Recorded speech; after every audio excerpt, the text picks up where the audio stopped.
नमस्कार दोस्तों, आपका स्वागत हमारी नई वीडियो में। आज हम आपको बताएंगे इलिस्ट्रेटर की कुछ ट्रिक्स एंड टिप्स किसको लेकर के, वो है शेप मोड एंड पाथफाइंडर को लेकर के। चलिए आपको बताते हैं कि शेप मोड क्या होता है, पाथफाइंडर क्या होता है, इनका क्यों इस्तेमाल किया जाता है और ये इतने महत्वपूर्ण क्यों है। तो चलिए दोस्तों आज की वीडियो शुरू करते हैं। तो फर्स्टली हम लोग जान लेते हैं शेप मोड एंड पाथफाइंडर क्यों ज़रूरी है। तो दोस्तों कई बार ऐसी शेप्स हमें बनानी पड़ती हैं जो हमारे वेक्टर आर्ट के लिए बहुत ज़्यादा ज़रूरी हैं, लेकिन उनको बनाने में बहुत ज़्यादा टाइम लग सकता है ना। तो इसलिए हम लोग शेप मोड और पाथफाइंडर का इस्तेमाल करते हैं, क्योंकि ये easily just one click tool है जो आपको आपके मन के मुताबिक मतलब जो उसमें दिया हुआ है पाथफाइंडर में वैसे आपको शेप बना करके देता है। तो चलिए शुरू करते हैं दोस्तों। ये मैंने कुछ आर्ट बना के रख लिए हैं पहले ही, ताकि आपको आसानी से समझा सकूं। अब दोस्तों आर्ट बोर्ड पे हमने अपने शेप तो बना लिए, लेकिन पाथफाइंडर कहाँ है दोस्तों। सिंपली आपको कहाँ जाना है, गो ऑन विंडो, और आपको यहाँ देखेगा पाथफाइंडर, जिसकी शॉर्ट की है शिफ्ट कंट्रोल F9। ये देखिए हमारा पाथफाइंडर आ गया है।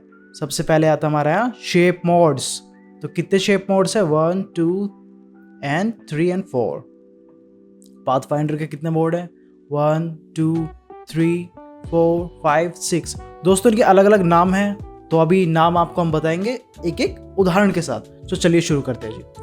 तो फर्स्टली दोस्तों हम किसी भी चीज़ को अप्लाई करने से पहले उसको करते हैं सिलेक्ट, चाहे वो आपका कोई भी आर्ट हो, चाहे आपका कोई भी शेप हो। तो फर्स्टली हम शेप मोड में जाते हैं, तो आता है हमारा यूनाइट एंड जस्ट क्लिक। तो देखिए सारा एक ही शेप बन के रेडी हो चुकी है। तो दोस्तों आप कहेंगे कि ये तो पीछे तो ब्लू था एंड आगे पिंक, तो ये पिंक कलर ही क्यों हुआ। तो सिंपल लॉजिक है दोस्तों कि जो शेप आगे होगी उसी का कलर लेगा। अब हम चलते हैं आगे की तरफ, again select and then go on minus front. ये देखिए कंट्रोल Z मैं आपको दोबारा करके दिखाता हूँ, माइनस फ्रंट। अब देखिए ये जितने भी आगे की हमारी जो शेप थी ये उसमें से माइनस हो गई, साथ ही साथ इसने ब्लू कलर की जो शेप जो ढकी हुई थी पिंक कलर से वो भी माइनस हो गई है। आइए चलते हैं थर्ड पे, जो कि है हमारा इंटरसेक्ट। अब देखिए दोस्तों, यानी कि जो हमें सिर्फ बीच का शेप दिख रहा था विद कलर, देखिए पिंक कलर दिख रहा है दोस्तों। अगर हम करते थे इंटरसेक्ट करते हैं तो ब्लू एंड पिंक कलर गायब हो गया, लेकिन बीच का हमें सिर्फ पिंक कलर मिला। अब हम again select and go on exclude. तो जो हमारा बीच का कलर होगा वो हट जाएगा और ये पूरी एक शेप ही बन के रह जाएगी। अगेन वही लॉजिक कि जो कलर आगे होगा पीछे वाले का कलर भी वही होगा। अगेन अब दोस्तों हमने शेप मोड देख लिए हैं। फर्स्ट था हमारा यूनाइट, सेकंड था हमारा minus front end third is intersect and fourth था हमारा एक्सक्लूड, जो कि हमारे चारों यहाँ हैं।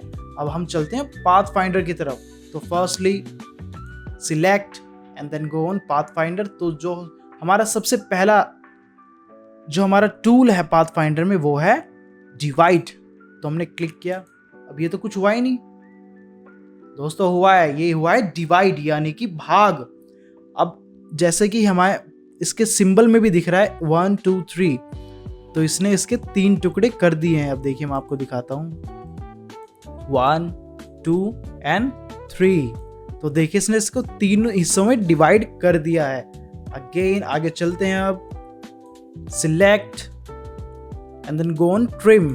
तो देखिए दोस्तों ये ट्रिम हो गया, यानी कि एक ही शेप बन गया है, रेडी हो गई है। ये देखिए, चलो जी अब ट्रिम क्या हुआ है वो भी मैं आपको दिखाता हूँ। वो ट्रिम हुआ है जो ब्लू वाले पार्ट का जो पीछे का हिस्सा था, जो ये था जो पिंक के पीछे आ रहा था, ये वो हिस्सा ट्रिम होके ये एक ही शेप बन गई। अगेन देखिए, ध्यान से देखिएगा, ये देखिए वो हिस्सा गायब हुआ और ये पूरी एक शेप कन्वर्ट हो गई। अब चलते हैं आगे, again select and go on merge. तो देखिए ये भी शेप मर्ज हो गई, यानी कि ब्लू जो हमारा स्क्वायर था और जो हमारा पिंक स्क्वायर है वो दोनों मर्ज हो चुके हैं। अगेन आगे चलते हैं, अब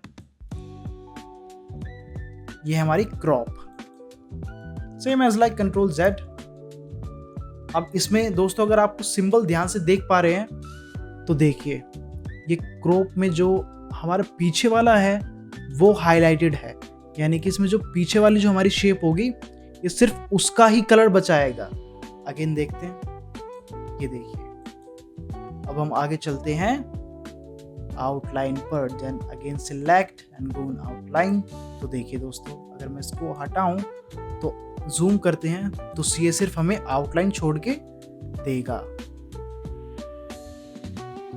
अब सबसे आखिरी में हमारा आता है again zoom for the perfect view, again select and go on minus back.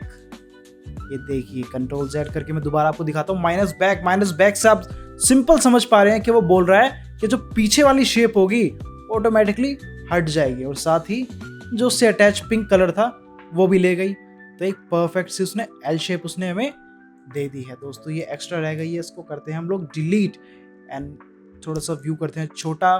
Shape mode में हमें 4 मिली थी, जो कि हमारी थी unite, minus front, intersect and exclude, जो कि चारों के हमारे उदाहरण यहाँ हैं। एंड पाथफाइंडर के सभी यहाँ, फर्स्ट हमारा था डिवाइड, सेकंड था हमारा ट्रिम, थर्ड था हमारा merge, fourth crop, fifth outline and sixth हमारा माइनस बैक। तो उम्मीद करता हूँ दोस्तों आपको शेप मोड एंड पाथफाइंडर अच्छे से समझ में आ गए होंगे और इनका प्रयोग भी आपको पता चल गया होगा। देखिए, आपको अगर कोई आर्ट में इस तरह की शेप चाहिए तो सिंपली आपको पता चल गया है कि कैसे आपको वो शेप बनानी है। तो उम्मीद करता हूँ दोस्तों आपको हमारी वीडियो पसंद आई होगी। तो हमारी इस वीडियो को लाइक कीजिए, हमारे चैनल को सब्सक्राइब कीजिए। अगर आपका कोई सवाल है तो हमें कमेंट्स में ज़रूर पूछिएगा, हम उसका जवाब ज़रूर देंगे। नमस्कार।